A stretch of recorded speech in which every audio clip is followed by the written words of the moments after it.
Bonsoir. Pour la séance d'aujourd'hui, nous allons faire la présentation donc, de deux sondes, deux types de sondes. On va les présenter en même temps parce que vu leur ressemblance, les gens peuvent les confondre très facilement. Il s'agit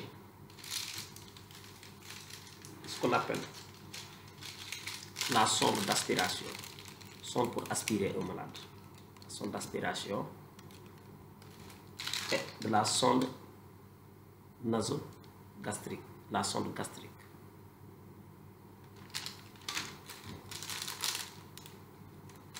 Quand service stérile, quand on enlève la sonde d'aspiration de son emballage, il y a des modèles. Donc vous voyez, ça c'est une petite sonde d'aspiration. C'est de calibre différent aussi. On fait surtout la confusion quand la sonde d'aspiration a plus ou moins le même calibre que la sonde gastrique. Il y a des sondes d'aspiration et des sondes gastriques qui ont plus ou moins le même calibre. Mais ça, c'est plus ou moins très petit, c'est plus ou moins pédiatrique. Donc, si vous regardez, c'est une sonde, l'extrémité est perforée. C'est cette partie qui doit entrer vers le malade. Ça permet d'aspirer, de faire donc d'aspirer les voies respiratoires, les voies digestives, entre autres.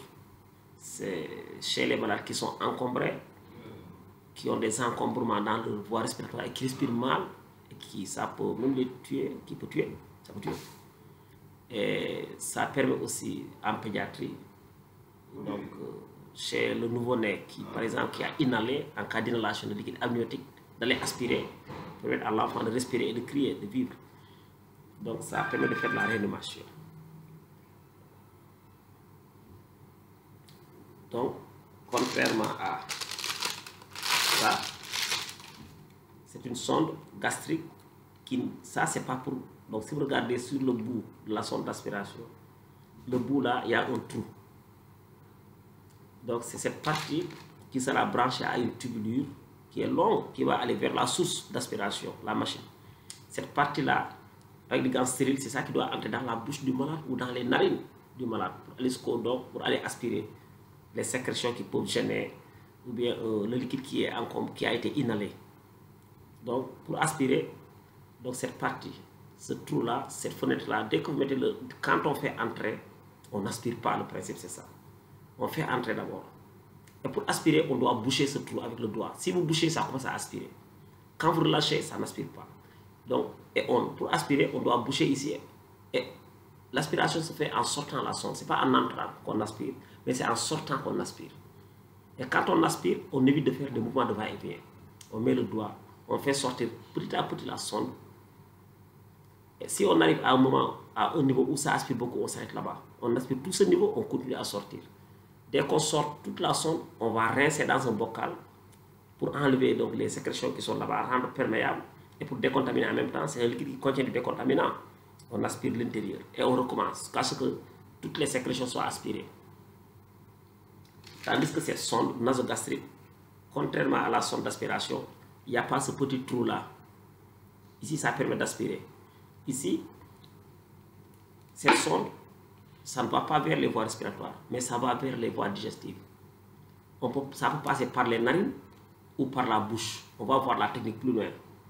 La sonde, on parle là de sonde orogastrique ou de sonde nasogastrique. Donc ça va, le bout doit aller vers l'estomac, cette sonde. Ça permet de faire beaucoup de choses. Donc, une fois humidifié, on introduit la sonde à travers les narines. Avant ça, il faut mesurer la distance entre le bout du nez, le bout de l'oreille, jusqu'au niveau de l'épigastrique. Donc, toute cette longueur doit entrer. Donc, on peut faire entrer la sonde, ça passe, et le malade aussi, s'il est conscient, il doit vous aider en faisant des mouvements de déglutition. C'est comme s'il avale la sonde. La sonde lubrifiée doit passer jusqu'au niveau donc, du repère. Ensuite, pour être sûr qu'on est bien dedans, il y a des tests à faire après. On va placer une seringue, par exemple, on injecte de l'air. Et en ce moment, quelqu'un d'autre met un stéthoscope pour ausculter, écouter ici au niveau de l'estomac, l'épigastre.